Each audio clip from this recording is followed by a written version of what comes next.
Bismillahirrahmanirrahim. Assalamualaikum warahmatullahi wabarakatuh.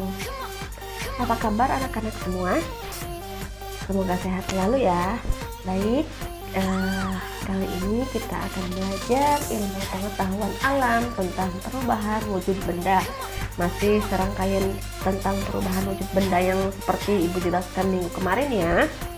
Tapi di sini ada perubahan wujud benda terbagi menjadi dua. Nah, di sini ada macam-macam perubahan benda.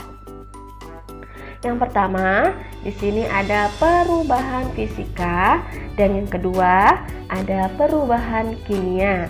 Nah, apa itu perubahan fisika? Perubahan fisika adalah perubahan yang bersifat sementara. Artinya, benda yang berubah dapat kembali ke bentuk semula. Nah, sedangkan perubahan kimia adalah perubahan benda yang bersifat tetap. Artinya, benda yang telah berubah tidak dapat kembali lagi ke bentuk semula. Contoh perubahan fisika yang pertama ada air. Air ketika terkena panas berubah menjadi uap air atau menguap atau terjadi penguapan. Uap air berubah kembali menjadi air apabila terkena pengaruh suhu yang dingin. Selanjutnya, air jika didinginkan akan menjadi es ya. Apabila air kita masukkan ke dalam wadah atau kantong plastik, kemudian kita taruh di kulkas atau freezer, maka akan menjadi es. Dan bila es terkena pengaruh panas atau terkena suhu ruangan, akan berubah menjadi air kembali. Perubahan ini dapat dilihat pada siklus berikut. Perhatikan ya. Nih, di sini ada air. Apabila air dipanaskan, maka akan menjadi uap air nih di sini. Kemudian, uap air apabila terkena udara dingin atau didinginkan, maka dia akan kembali lagi menjadi air. Begitu pula apabila air didinginkan, maka air tersebut akan menjadi es. Nah, kemudian es apabila kita biarkan di tempat terbuka atau dipanaskan, maka dia akan kembali lagi menjadi air. Nah, dari air menjadi air lagi. Nah, ini adalah contoh perubahan fisika. Paham ya sampai sini? Nah, baik. Perubahan fisika yang kedua, di sini ada gula. Gula berbentuk padat. Ketika dicampur dengan air dan diaduk, akan larut ke dalam air. Ketika larutan gula dipanaskan, airnya menguap dan gula mengendap kembali ke bentuk semula. Nah, kalau misalnya gula nih, gula kita sudah larutkan ke dalam air ya, kemudian diaduk. Nah, ketika gula tersebut kita panaskan ya, maka lama-kelamaan airnya akan habis karena menguap dan di dalam wadah tersebut akan gula-gula yang tadi kita campur dengan air itu akan mengendap ya, dan kembali lagi ke bentuk semula menjadi gula lagi, bukan menjadi zat cair. Nah, seperti itu ya. Yang ketiga ada garam, sama seperti gula tadi ya. Garam berbentuk padat, ketika dicampur dengan air dan diaduk maka akan larut ke dalam air. Ketika garam dipanaskan, airnya menguap dan garam mengendap kembali ke bentuk semula ya. Oke, selanjutnya yang keempat ada perubahan fisika yang keempat, yaitu mentega. Nah, sama sih sifatnya kayak gula, kayak garam, kayak itu ya. Mentega apabila dipanaskan akan berubah menjadi cair dan bila didinginkan akan berubah bentuknya seperti mentega semula ya. Kalau misalnya kalian taruh mentega di atas teflon, maka dia lama-lama akan menjadi kayak minyak kayak gitu kan, akan cair ya.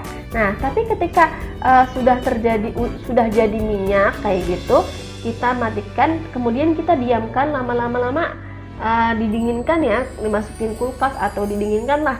maka dia akan menjadi mentega kembali, akan padat ya kayak mentega kayak gitu.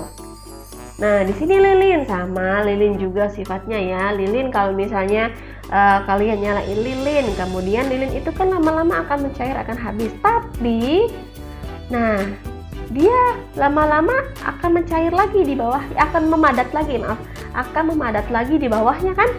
Nah, iya akan menjadi lilin lagi seperti itu. Nah, di sini ada perubahan kimia ya. Perubahan kimia yaitu tidak dapat kembali ke bentuk semula. Awas perbedaan antara perubahan fisika dan kimia ya. Yang pertama ada pembakaran kayu. Apabila kayu dibakar akan berubah menjadi arang, dan gak mungkin dong kayu itu akan berubah menjadi kayu seperti semula lagi kan. Nah, ini makanya termasuk ke perubahan kimia ya. Kemudian kertas juga sama. Apabila kertas kita bakar, maka dia akan menjadi seperti abu ya, tidak mungkin lagi kembali menjadi kertas ya. Nah, di sini ada lagi beras dimasak menjadi nasi. Misalnya dipanasin, nggak mungkin akan jadi beras lagi kan, masih tetap nasi atau malah kadang menjadi bubur lah, seperti itu ya. Kemudian yang keempat, buah dan sayur yang telah membusuk nih, ini termasuk juga ke perubahan kimia ya. Nah, di sini sehingga berubah bentuk, warna maupun baunya, tidak dapat kembali seperti semula. Nah, kalian bisa buka buku kalian ya, banyak sekali bacaan-bacaan di buku tentang perubahan kimia dan perubahan fisika nih. Perubahan fisika itu bersifat sementara. Nah, sedangkan perubahan kimia itu sifatnya kontinu atau tetap ya. Jadi misalnya buku ini ibu bakar, maka dia nggak mungkin dong akan kembali lagi menjadi buku, mungkin nggak? Ya nggak mungkin ya.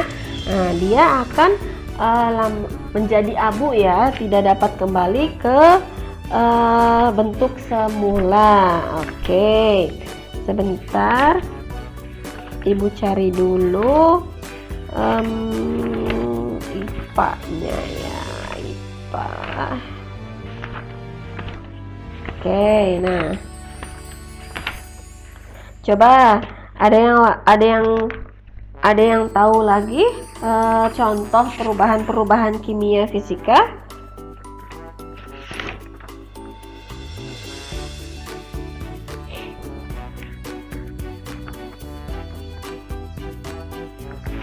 Nah, oke. Ibu punya tugas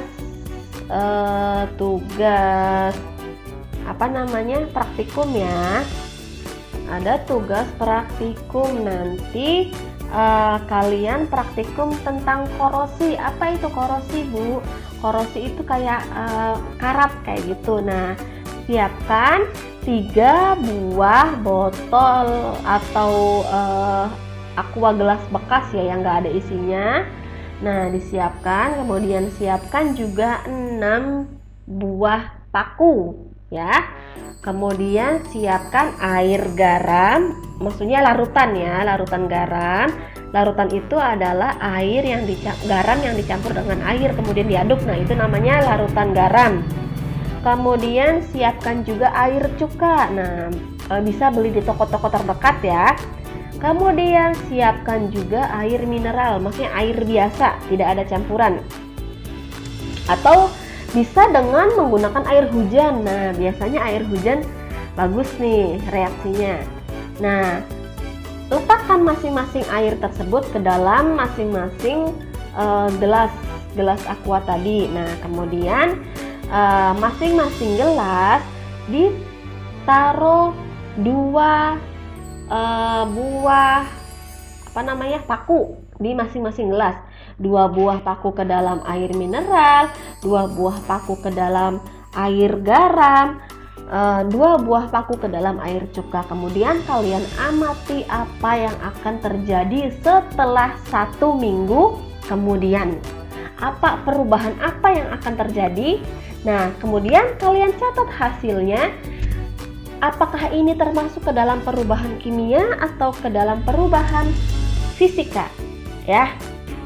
Nah, kalian catat dan amati kemudian alasannya kenapa. Misalnya masuk ke perubahan fisika, Bu. Alasannya apa masuk ke perubahan fisika?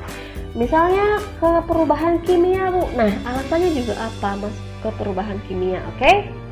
Nah, untuk tugas yang sekarang, nih ada homework. Lengkapilah tabel berikut. Nah, di sini Ibu tulis ya, contoh perubahan wujud yang dapat kembali. Artinya di sini perubahan fisika. Contohnya apa saja? 1, 2, 3, 4, 5.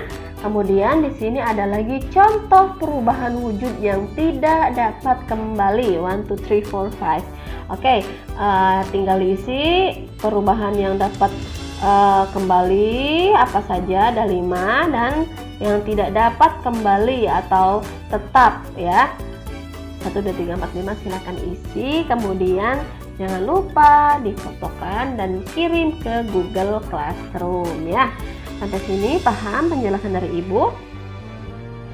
Nah, Ibu mau mengulas sedikit tentang ada berapa perubahan wujud gas? Ya. Wujud gas. Ada perubahan wujud benda ada berapa? Nah, ya. Nanti kalian tinggal simak lagi video-video yang telah Ibu ajarkan kemarin, yang telah Ibu berikan kemarin, dipelajari lagi ya. Ini sebenarnya materinya masih kontinu ya. Oke, baik anak-anak, sampai sini materi dari Ibu. Kurang lebihnya Ibu mohon maaf. Billahi taufiq wal hidayah. Wassalamualaikum warahmatullahi wabarakatuh.